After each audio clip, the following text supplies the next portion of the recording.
So, good evening, everyone, and welcome to Surrey Business Society Entrepreneurship and Innovation first event of the year. Today, we have with us a recent Surrey graduate, Marco. Nice to have you here. How are you? Hi, everybody. Thank you. Very good. Thanks for having me. Good, happy to hear it, man. So, Marco is gonna talk us through his journey so far as an entrepreneur and how university has helped him to grow both personally and professionally. So, as an introduction, could you tell us a bit about yourself, Marco? Yeah, sure. So I've just finished studying for 3 years in physics at Surrey. Um, Before that, I got the chance to live in a few countries around the world. And then when I came to Surrey, I just really enjoyed it. It was a great time to try a lot of different things. I got to, aside from my degree, I did a bit of hackathons, working with some tech companies. I did a bit of international relations and geopolitics. I helped a startup. And now I'm back in Italy, just doing some other projects. So yeah. Great, cool. So I'm aware that during your time in university, you engaged in quite a big variety of activities throughout the 3 years you were here. Could you run us through a bit, like through your time here at Surrey? What did you do and everything? Yeah, of course. So at the start of uni, I wasn't really sure what I wanted to do, and I tried to do as much as possible. So in my first year, I would sign up to almost every society that interested me, and then that meant I got to see all the different ones and pick the ones I actually enjoyed. And then the other thing that I did, which I thought was really helpful, was trying to do the things that I wasn't as good at. So I signed up for the drama society to do a bit of improv. I did some debating with Model UN, and I thought, okay, if I'm not good at it, I'm going to try and become better. And that then meant that I discovered other things that I really enjoyed. Um, and so what that meant was that I'd be spending after I'd go to my lectures, I'd be spending anywhere between 6 and 10 p.m. every evening, every day of the week, just doing these activities, and that got really intense. But because I was doing something I really enjoyed, then it was really fun. Um, and then doing it this way, I discovered what I did and didn't like. Um, yeah, and so one of the things that I started doing was I thought, hey, okay, coding is quite important. So then in my second year, I started going to hackathons, and I'd gone to hackathons with the pretext of, oh, I need to learn how to code. But as I went there, I actually discovered I wasn't really good, and I instead decided to. I found that slowly, as opposed to being the person who did all the coding, I found that I was the person that actually tried to take the business problem, break it down into some features that would be useful, try and place it in the market. And so then by doing that, I kind of developed the more strategy side of things. And then in my third year, I got the chance to organize a few events because I thought there wasn't enough banking events at university, so I organized one of those. And from that, I helped relaunch the Finance Society. We had a very big dinner. It was very fun. A startup, taking it from the age. I met with two investors to prove how training was done, and they had an initial product, so I helped them improve the product, run sessions at different universities, sell it to. Eventually, managed to get a bank who actually paid us to train their interns. Nice. That's summary. Nice, Yeah. nice, nice. No, no. As you know, I'm aware of all the activities you took in uni. Yeah. So I wanted to expand a bit more on what you were telling me about the debating, because this relates to a passion of yours, no, which is international relations, right? Yeah. So was this like the kind of the first contact you had with this passion of yours, and has it kind of university, has it allowed you to, because of that debating you did? Yeah, definitely. What I found was that I was always a bit interested in international relations because of the places I'd lived. So every time I'd see it in the news, it would interest me and I'd read it. And with the news and international relations, the more you read, the more you actually enjoy it. Because you start connecting the different dots. And so I started first year, I joined the Model United Nations Society and just debated in some conferences. I got a few awards for that. And that was very interesting. And then I just took it forward and eventually helped to lead the society, helped to train up some new people who joined it. Hmm. And then by the end of the second year, I saw an opportunity, which was a foreign policy scheme, and it was a chance to win a scholarship from Philip Morris, Nice. which is one of the biggest cigarette companies in the world. And so I applied, and with everything that I'd done and built up over time, I was competing against people who had just studied international relations. And fortunately, I managed to get the scholarship. And so I went off to Washington, D.C. to meet with, and there was a lot of meetings at the Italian embassy, the World Bank, the IMF, think tanks, the US State Department. And in those discussions there, I saw that a lot of the time, what myself and one other person who was actually from a science background, the discussions we were having, the kind of questions we asked, were actually on level or even better than people who had only studied international relations and not done it in their own free time. Nice. So I think what it taught me, and it's a great example of what you study doesn't define where you want to go or what you can do. Because then after this, despite not never having studied international relations, just having it done in my own time and built up the skills and network slowly by doing all these side activities. Then in that December, so last December in 2019, I got to go to a geopolitics conference in Rome. That's where all the foreign minister of Israel, Turkey, India, and a few other countries, the Nobel Peace laureates spoke there as well, the Italian prime minister. And it was just then that gave me a platform to then network with some very senior people and have conversations with them, which you wouldn't otherwise get. So if you have a passion, I recommend really try and find the initial building blocks. Try and think what kind of skills and what kind of knowledge you can start off by doing at uni in the societies you have. And if you don't get a chance to, if there is no society, either try and make one or try and see what's around you. So I was at university, fortunately, pre-COVID, and that meant I got to go to London a lot. So I'd spend a lot of time going to Eventbrite, trying to see what events were on. So I'd go to SOAS, I'd go to King's College, attend the events, talk to people there, and slowly, it's an evening and it takes a lot of time, but you make that decision: what do I want to spend my time doing? And I said, okay, if I spend 1 hour less studying and 1 hour more networking and talking with these people, what is going to be worth more long term? And so for me, the decision was, okay, this is worth way more. And in my second year, I had the same decision for the hackathons because they would take away a whole week. And I get to the end of the week at 5 p.m. and at 5 p.m. I'd be tired. And I saw a hackathon over the weekend. It was in London. I thought, okay, do I really want to go? And every time I went, that by that Sunday evening, I was so happy I'd gone. Now, bear in mind, going to hackathons isn't easy. And I mean, we can expand more on that later. But I think the message here is follow your passion.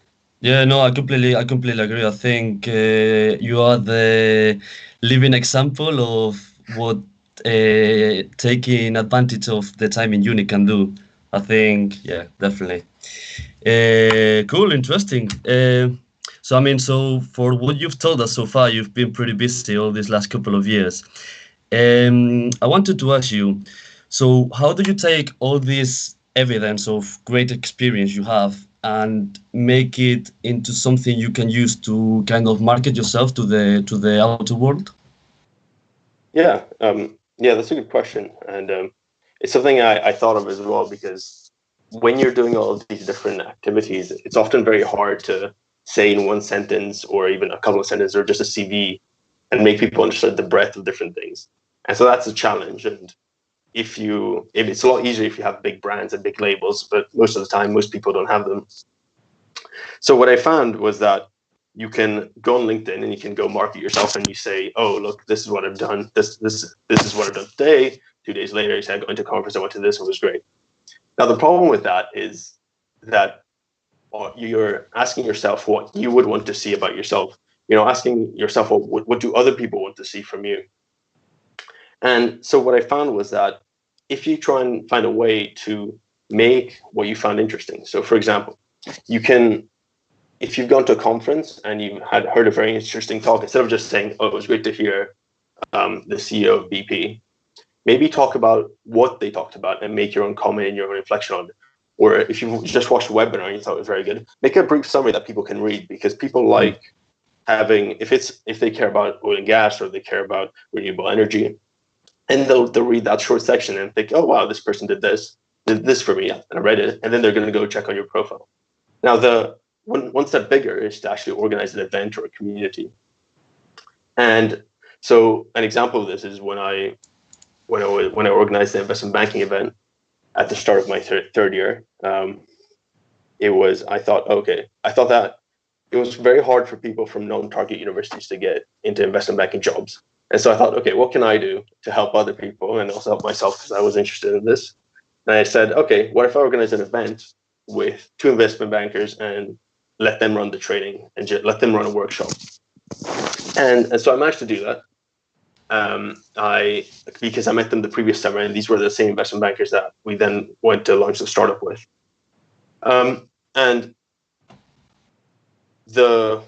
I can talk about the process later, how to set up the whole event. But I think the lesson here is, one, do things that you enjoy, and then from those things you enjoy, try and, as opposed to saying what you did, try and take out narratives or stories that you can tell other people. And just take opportunities when they come. Perfect. Nice to hear it. And also another thing I wanted to ask you regarding that. So I'm also aware that you got like a website, a personal website. For the people that are watching, this is www.marcomeets.com. And could you elaborate a bit more on like how did you came to the conclusion that making an own website was like the most effective way of, because what you were saying literally before, it's hard to put into a CV or into a sentence things you've done into the society, but like have you found that the website to be accessible for everyone, and have you had positive feedback from it? Yeah, and that's a good question, actually, because the website is a very self-promoting kind of thing. So there's a couple of things I want to address in the question. And first, I want to say that with the website, it's a great way to have a single place that everybody can access what you've done. Now, the important thing is that, I'll talk about my website and why I made it. So initially I made the website because I was hosting the investment banking event. And I thought, okay, I need an easy place for people to all sign up. And I thought, okay, why don't I make a website? And I call it Marco Meets because I've organized an event where people meet. So Marco meets other people. that was a thing. And it's a good name, eh? It's a good name. Catchy. Yeah. And so then I put this stuff in there, and then I also used it to put my CV on there and put some pictures and illustrate. So it's for every line on my CV, I'd actually have a picture and a short description, and I'd expand and put some videos on there as well. And it's very good because a lot of the time people want to see something visual. A lot of the time within a CV, if you're just submitting a CV or a cover letter or an email, having just marcomeets.com or yourwebsite.com, the person is just going to click it and scroll through it, and people want something easy to look at, and they think, wow, okay, this is interesting, I want to speak with this person. And yeah, I've had positive feedback. I haven't had a job yet, but that's Well, yet to come, don't worry about that. I'm sure you will. Okay, yeah, man, I think the website thing is awesome, and it's definitely a good way to stand out from others. Yeah. So another thing I wanted to ask you, coming back to like the whole thing with your interests, your passions, and the things, basically the degree that you studied, which was physics. So yeah, you studied physics. How did you end up going a completely kind of different route? Because you took part as well in some societies which didn't have anything to do with physics. Can you tell us a bit about that? Yeah, of course. Yeah, and you're completely right. It was just through my exploring. I studied physics because it was interesting, but I didn't let the degree define me as a person, what I did. And so I said, okay, great, I'm studying physics. I'm going to spend some time on it so I don't fail, and then spend the rest of the time doing things I enjoy. Yeah, so I was saying, yeah. Yeah, we talked about this, yeah. And the things you enjoy, the only way you'll know if you'll enjoy them is if you actually try them. And I did, in my first year, just by chance, I got lucky. I wanted to join the judo club. So I joined the judo club, and then the previous committee all resigned because they had some issues. And then suddenly there was a treasurer position open. So I said, okay, I'll try. I've never done this. Don't even know what a society is, but I'll try it. And And then from there, so I got quite busy from that. And then I joined Model UN, and I had to go to some conferences and debate. And so I got to a few weeks in February where I decided to also run because my friend was running. My friend was running, and I heard from her that there was a students' union, and you could run in the students' union elections, and you could do some cool projects with the students' union. I ended up having 2 or 3 weeks where I had to organize a judo conference and go to the judo competition all the way up in Sheffield, then come back down, campaign the whole week, and then go up back to London, do a conference for a whole weekend, and then that evening of the Sunday come back and debate for the election for the students' unions. And it was really hard and it was very tough, but I really loved being super busy and doing that kind of thing. So I pushed myself to try and see what I enjoyed doing, what I was up to. If it had been two weekends of just pure coding, I would have hated it. So you have to try and build up, and gradually over time, you're able to build up a lot of activities that you're doing. And if you're persistent about them, you can keep them up. And what I found over quarantine, and I think this is something I discovered and it was very important, is that for me, my hack is if I'm around people and I talk to people, and then that drives me to then do stuff, be active, get work done. But if I'm alone, then a lot of time I procrastinate or I'm not as excited about everything in life. So it's important to try and find what your hack is to get back into the workflow. And if you're doing things you like, then you won't even notice. Perfect. Yeah. Perfect. Interesting one, definitely. Okay, so regarding your interests, I wanted to go a bit more into like what your personal projects are. So going a bit into the entrepreneurship part. You had a meeting with two bankers, am I right? Yeah. So this was the startup. The workshop. Yeah. Yeah, exactly. Yeah, both. Yeah, that's it. Exactly. And well, you've already told us about that experience, but then because of that workshop, right, and that meeting you had with the bankers, then you kind of went a bit into the banking industry as an entrepreneur. Yeah. Can you can tell us a bit about that? Of course, yeah. Actually, I'll start off by saying how I met the bankers, because that would be actually interesting. full story. So I started off. I was working at a startup in London, doing some data as a data intern last summer, and I was doing that internship. And then I found on meetup.com or something of that sort, I found a investment banking game event.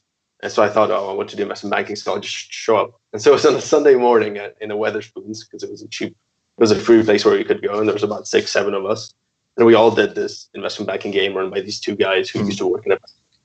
And so it was okay. It was lasted the whole day. We gave them some feedback. And then what I did was I made sure to stay in touch with them. So occasionally I would talk to them and say, oh, hey, give them some advice, ask them how they were doing. And I kept that link on, and we kept having phone calls. Then a few months later, they wanted to start running events at universities to try and improve their product so then it would be ready for banks.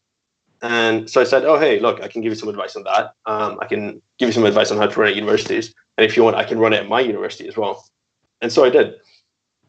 And so I'd never run an event before of that scale, let's say. And so I thought, okay, if it's a whole day event, I probably need to get some food. So then I would go around. So then I made some posters. I did some marketing, made some posters. And I went around to all the different departments to speak with the heads of departments and say, hey, we've never really had an investment banking event at the university. I'm bringing one. Can you give me some money for food? And so it was quite tough because they're very excited about the event, but then trying to get money for this kind of thing is a bit harder. So what I found that actually worked really well was saying, so I went to the business, the business school, and I told them about it, and they were like, okay, cool. And then I went back to the economics school, and I said, look, the business school is really interested. If they're really interested, it's probably a good event, and you should be interested too. And so what ended up happening was that they both decided to chip in as much as the other, and so they essentially split the cost. And by getting different people to buy in and split the cost and saying, oh, look, other people are buying it as well, that's a very good way to ask if you need some funds. The other way to do it, and for another event I ran, was to say, look, I'm going to buy in and say I'm going to buy in 10, 20, 50 pounds, however much works for you, and say, look, this is my commitment for this event. can you chip in the rest? Can you pay the other £100? And a lot of the time, if they see that you're committed and you've invested in it personally, and they're sure that it's going to work out, then they will also invest. So these are the two things I learned from that. But anyways, yeah. Then I ran the workshop, and after the workshop, I met up with two students, and with them, then I went on to launch the society. So, that was the Economic Society. But if we follow the path, and sorry to interrupt you, Marco, and you went on to fund the Economic Society with them. Yeah, exactly. So we went on because it already existed, but it went the dormant. committee, yeah, okay, yeah, perfect. it went dormant for a few years. So then we decided to relaunch it. And then we can follow the train about the Economic Society. But if we stay with the bankers, then they thought it was quite a good event, and we thought it was a good event. And then with them, I helped them organize it at King's College London, at LSE. I just reaching out to various students. Even presidents of societies are always happy to reply and have a chat, at least most of them. So I recommend to do that if you want to network a bit with peers. So I ran at a few different universities. And then COVID hit. So we had to transform it into a COVID compatible training thing. So then it was about trying to find all the different softwares, thinking about, okay, how's this going to work? This is a group-based exercise with lots of different people. How's that going to run? And then we said, okay, now we've practiced it a lot. We probably want to go pitch it to banks. So then trying to learn how to pitch it to banks, trying to improve the pitch book, understanding that these bankers are super busy. So how do you write the email? You make it very short. You try and put interesting keywords that they want to reply to. You try and understand what their problems are. And then every time you have a conversation, you try and get a follow-up so you can understand what their side of the problems.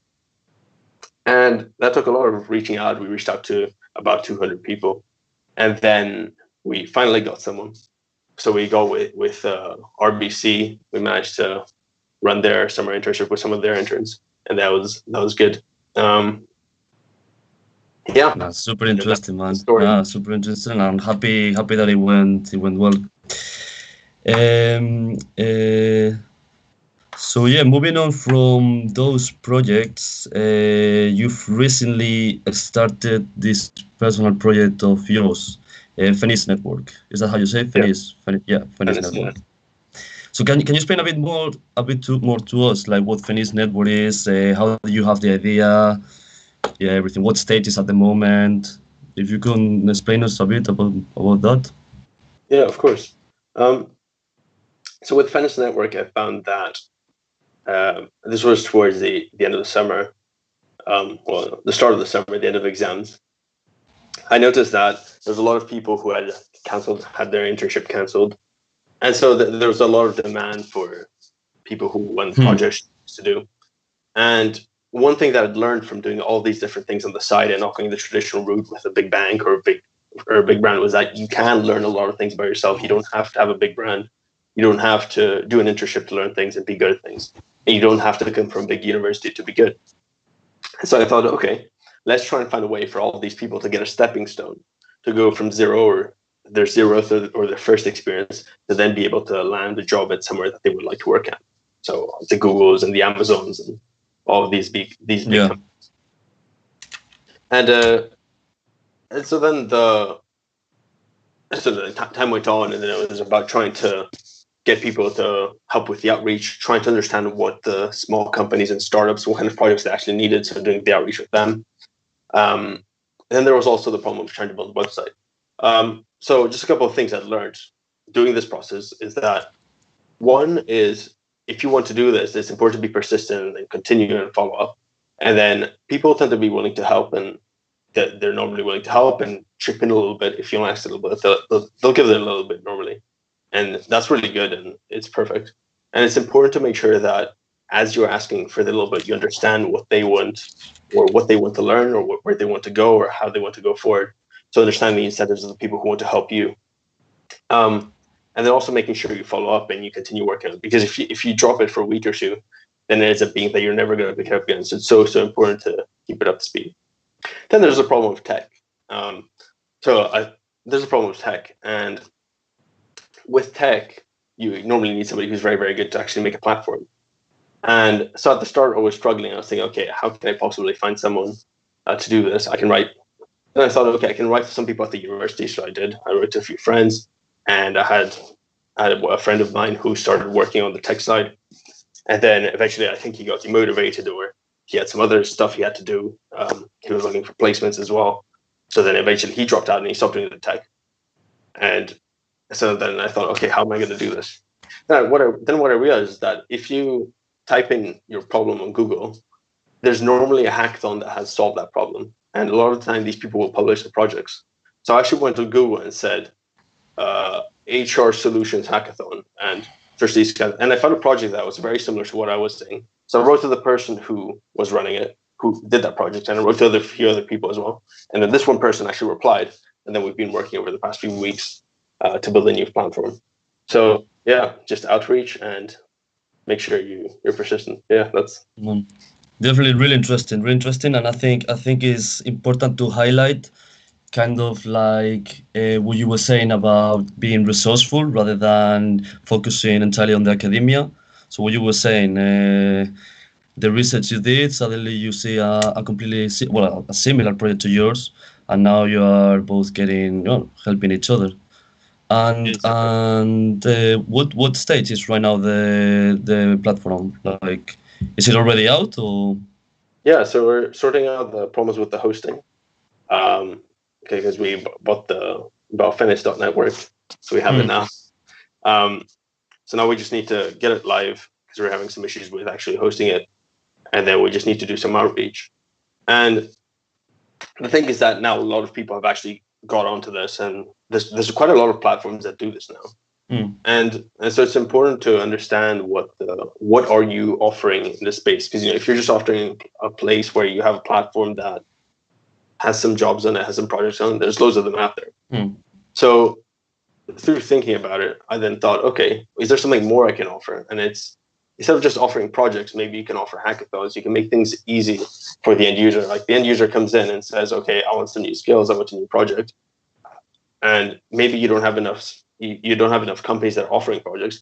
Well, then you invent a project, you make hackathons or you make workshops, and then that's the trying to be creative in that way is how then I think you then are actually able to get people who are interested in actually use your platform and make it useful. Yeah, so that's the Cool. very short That's answer. awesome. Okay, well, to conclude this part of the session before we jump onto the Q&A, as someone, as you've said, like as you've already told us, someone who's had an incredible amount of experience for your age and everything, is there any advice that you would like to give to the people that are watching right now? Yeah, definitely. So one of the things I noticed was that in my first and second year, I did a lot of things just out of interest, and then I also thought that they were useful for a CV, and it would help for applications, and so I did them. And so I went through and I started doing these things, but then by the end of the second year, what it ended up being was no longer doing things, but it was striving for titles, which then would look good on a CV. And so then what I realized was, okay, in third year, I said, okay, I'm not going to take any titles. I'm just going to try and create projects and just focus on individual projects as opposed to looking for titles. And so that's what I did with the startup and the Economics and Finance Society.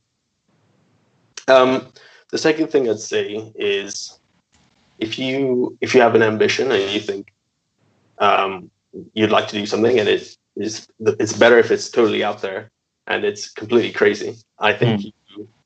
I think you should always try it, and you should try and think ahead and think, okay, in 24 years' time, what would be a cool thing that I could be doing? And so then you look at people who have this job, and you go in there early on Wikipedia, and you find 10, 20 of them, and you read their early career and their youth, early life on Wikipedia, and you start to see patterns. And a lot of the time, these people have just done this or that, they've done a bit of consulting, where they were in the army, and then suddenly they jumped, and then they got to the place where they were. And so what I realized was that, oh, so it's not like there's a defined path to get to any ambition you have. It's a bit random. And so then it's up to you to decide, do I want to work hard and and risk and not get some other things, maybe time with friends or having more fun? Is that worth it for me? And so what I thought was, well, if you then live with the regret of never having tried, you probably won't be very happy. Um, So then what's super important then is if you're ambitious about a certain thing, then it's very, very important that the way to get there, you enjoy that way to get there. Like in the same way that I enjoy the hackathons and debating, I wasn't doing some, for example, accounting and finance hackathons just because I wanted to become a CFO, for example, because I would have hated it and I'd have stopped. So it's very important that the things that you do them because you enjoy them, and they slowly build. And the things that I really recommend on building on are skills and network. And learning. I think these are the three things you should always strive for, especially early career. Is you can earn a little bit more money, but then I think long term, are you going to be happy with that? And the truth is, a lot of time you will know which decision is best, and you just have to try.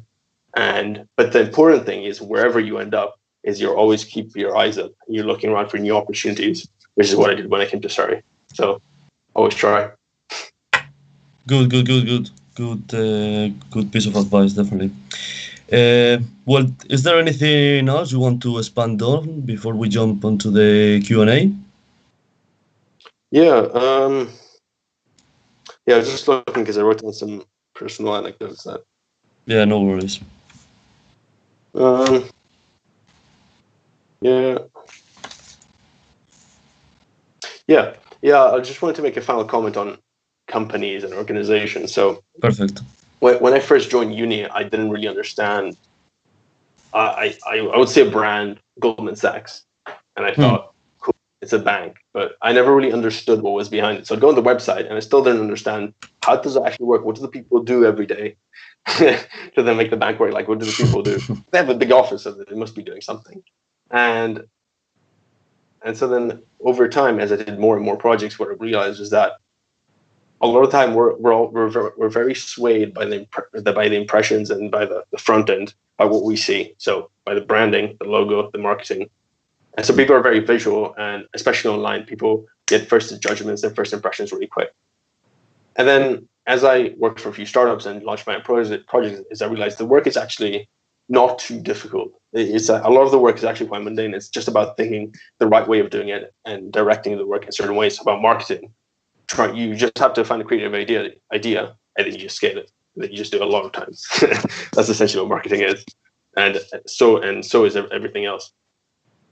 And so then what I found was that by doing small projects that I had ownership over, or I helped to lead, I actually understood the processes that then made a business become a business. Which then meant when I spoke with people from Goldman Sachs, for example, I started to understand the problems they were facing internally. I could see the situation. So, I recommend to start small, just to understand the process and be able to have a bigger picture after. Yeah. Good. Interesting. Okay, so I would say this is probably the end of this part of the session. Now you guys have got the chance to ask Marco any questions you may have regarding what's been said. So please let us know in the comment box.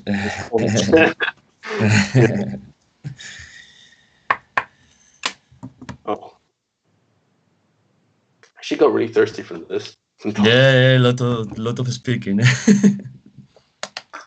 Too much speaking, yeah. Okay, so we've got a question from Shabano. So what inspired you to run in the student union, and has that experience helped you as an entrepreneur? Yeah. So the reason why I ran in the student, I feel like I'm back in the campaign now. The reason why I ran in the students union was in my first year, I was living on Hazel Farm. And so back when I said that at 10 p.m., if I did 6 to 10, for example, in an evening, I would take a bicycle back all the way to Hazel Farm. So I feel for you. Thank you. Yeah. And so then I realized there was a problem, and the problem was we don't have a strong enough connection link for students to get from Hazel Farm, which is a place that's half an hour walk from where the university is. And there is a bus, but it's not that good. And taking the bicycle doesn't always work because it rains. And so I thought, okay, I think this is an important issue that we should try and address. And so then that's why I ran. And then I eventually did other projects and more concerning, like the lockers that were on campus, so that somebody didn't have to go back home twice. And And then actually with the lockers, we had a problem where people were using the lockers and destroying their stuff long term. So we had to try and figure out how to stop people from destroying their stuff long term, but do it in a way where everybody could still use them. And so then eventually we came up with the timers, and we say, okay, you can store your stuff in here just for the day or just for the evening, just for a few hours. And then that way people started actually using the lockers regularly. And then it's just problem solving like this that I really enjoyed.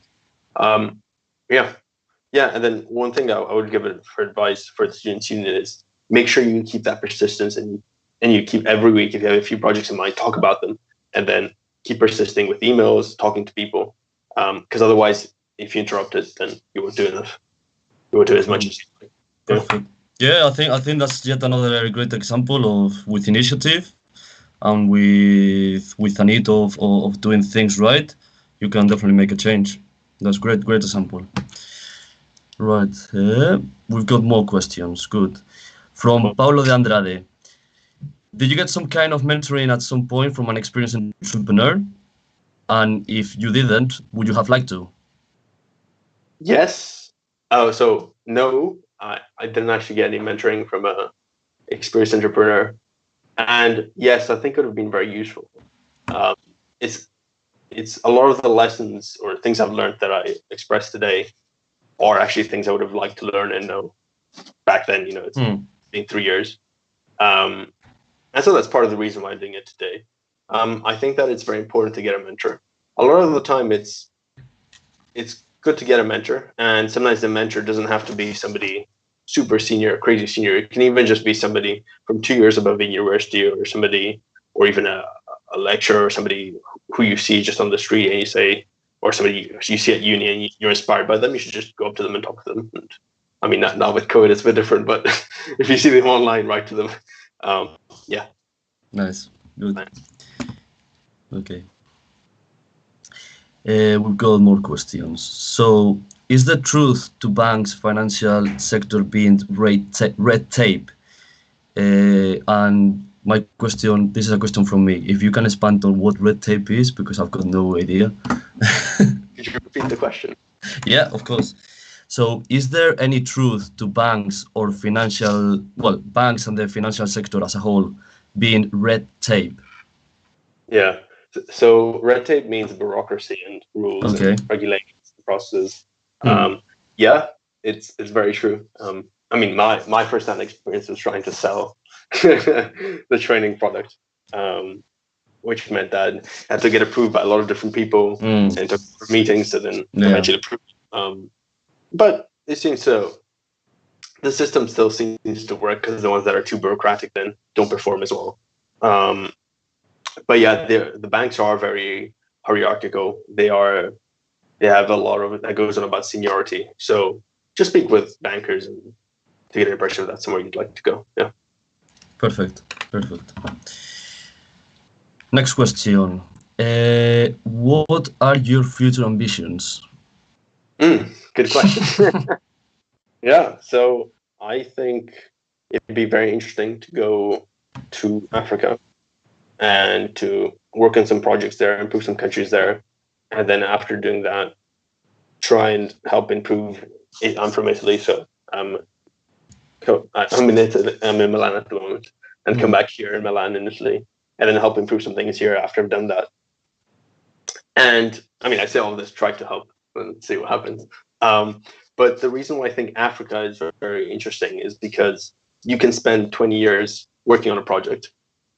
And if you do that in a developed country, maybe you help fix the NHS or you help fix a part of the EU, then that's great and it works. But the change you make is significant, but isn't actually that big. Whereas if you spend 20 years and you give the same amount of effort and have the same success in Africa, because everything is leapfrogging and I'll talk about this later, you have the chance to actually make a huge, massive impact compared to what you would do in Europe. Because a lot of the time it's more bureaucratic, but then it can also be more executive. And if you have the right channels, then it helps to move things a lot faster than in Europe. Yeah. Good.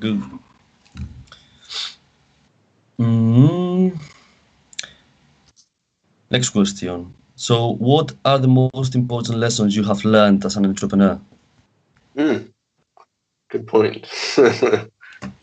Yeah. So, I mean, the first one is the title of the webinar, and Hmm. this event, which is it's important to not glorify entrepreneur as a word and as a thing and as a role, but try and see if you can be entrepreneurial and entrepreneur in your own sense. So that just means, yeah, I mean, as I described the whole webinar is do projects, try things, go and do things that you think you're not very good at or uncomfortable. So in my first year, what I ended up doing was I tried so many times to do things that I was uncomfortable at doing, is that eventually every time I would see something that I'd be uncomfortable at doing, I started doing it. And so then that's how I met a lot of people in first year. And that meant I got a lot of opportunities to do other things and had a lot of fun in the years after that. Hmm.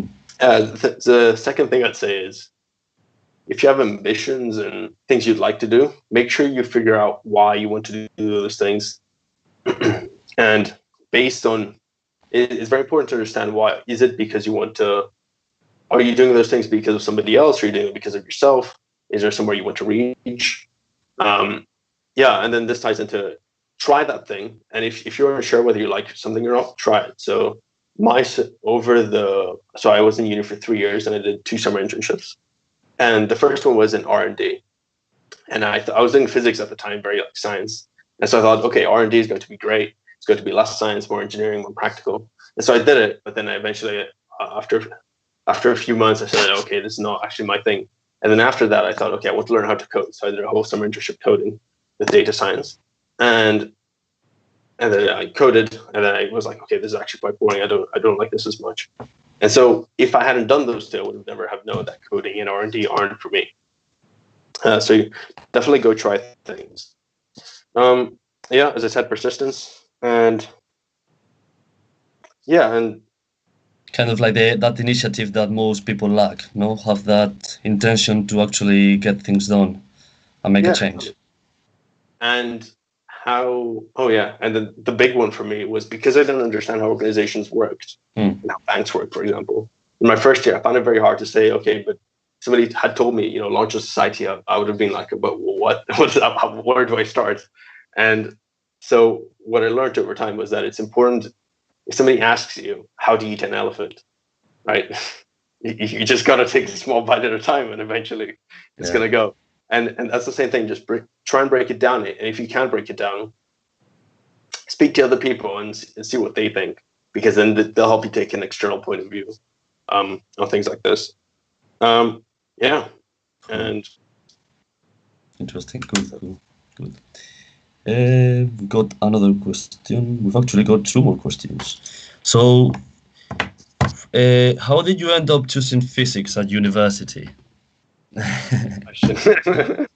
Very good question. So the reason for choosing physics was because I was a curious person and I liked to understand how things worked. And so I thought, okay, physics is a great way to understand how things work.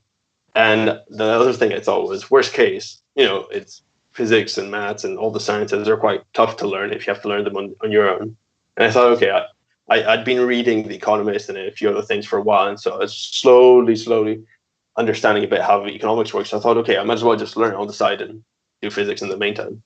And then I did it. And I got to the end of first year and I thought, okay, I was in labs doing 4 hours of labs in the morning, right, with no windows. It was like 2, 3 people in a very small space. And we're just fidgeting with a thing to get some results, get some numbers out, like x-rays or whatever it was. and there I thought, okay, this is really not what I want to do. But then instead of saying, okay, no, stop, I'm just going to go do something else, I thought, okay, what else can I do in my free time so that I do this, but then I actually do what I want in my free time. And so then that's what I did. And that's why I was able to get through physics. Yeah.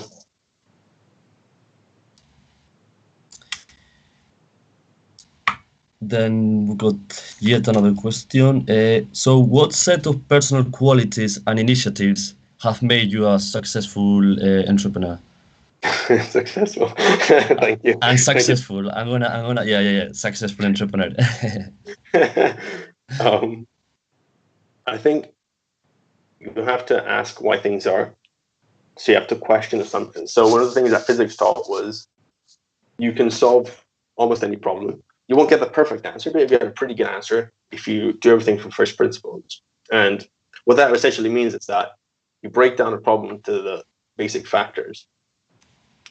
So I don't know, if you're trying to, I don't know, build a car, then you try and think, okay, who is the car for? Where does it need to go? How far does it need to go? You ask all these basic questions so you really, really understand the problem, and you don't make any assumptions, and you question every assumption you make until eventually you have enough answers around that then you can group them together and come out with a different product or a different solution to your problem. That's one. Two, and it's related, is openness. So you have to be very willing to take very strange ideas, and you have to love counterintuitive concepts. So if you like counterintuitive concepts, you'll start to see patterns that other people might miss. Three is trying, well, it depends what kind of entrepreneur you want to be, but if you like understanding why people do the things they do, so you understand why a person acts in a certain way and reacts in a certain way, then you group that together with more people and you get a group dynamic.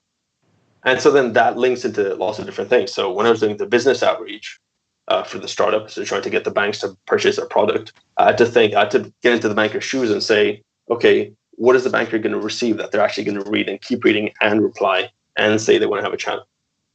And I think those are the three main ones. And then the fourth one is be very eager and very interested in exploring and learning. And if you read a lot, then you read a lot or learn a lot or talk a lot, then you'll be able to connect the dots. And when you're connecting the dots, you'll actually be able to see opportunities other people don't. Yeah, that's what comes to mind. Perfect. Thank you, Marco. We've got another question. So what are your tips for managing time at university? Good question. Good question. So here's the counterintuitive, which is for me, worked for me was the best way for me to manage time was actually to do a lot of different things, because it meant that I was busy and I liked the stuff I was doing.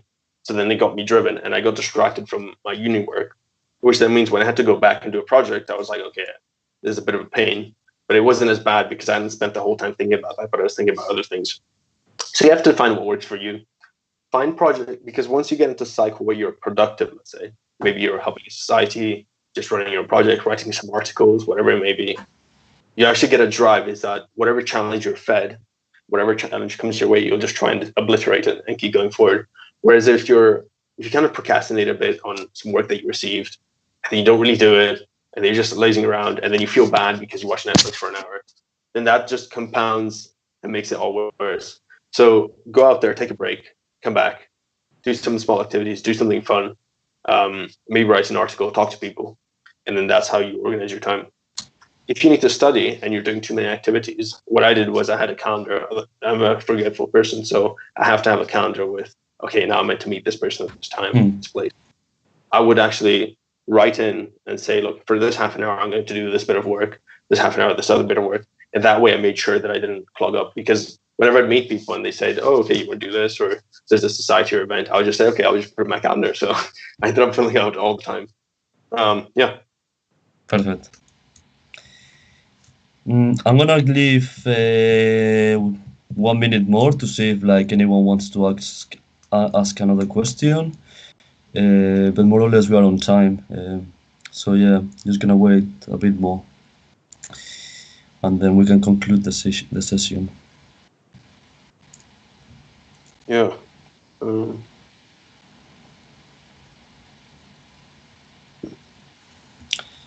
gonna ask you one from myself. Oh, great. So do you have any future projects in mind? Yeah. So, there you go. This is a practical example, because I said I was interested in Africa. So Yeah. I said, okay, you're interested in Africa. What are you going to do? That's what I mean. So is that in the long term, or yeah? So Africa is medium short term. Whenever I get a chance to go and do something interesting. And I thought, okay, how do I meet people and learn more about it? And so I thought, okay, how do I meet people who are decision makers in Africa? And you have to give them a reason to meet, otherwise they wouldn't meet. And so what I'm trying to do is to make it a conference about Africa for students. Now, I don't know what exactly to theme it around, so that's part of the conversation with all the different venture capital firms, private equity investors, university students understand what their needs are and what they want to see.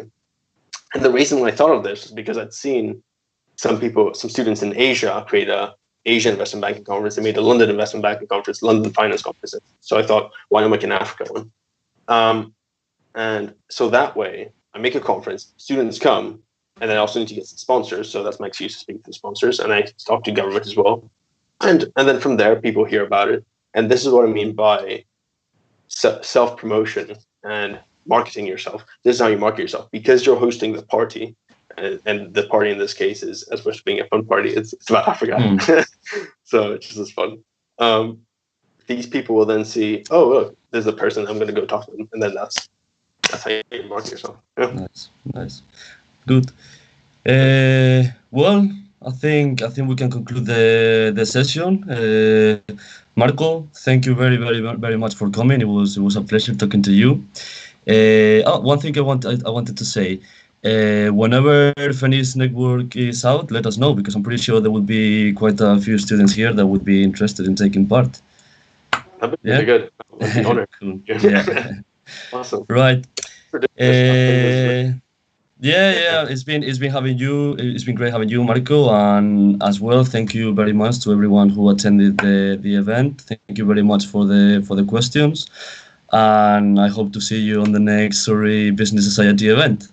See you later. Perfect. Thank you very much.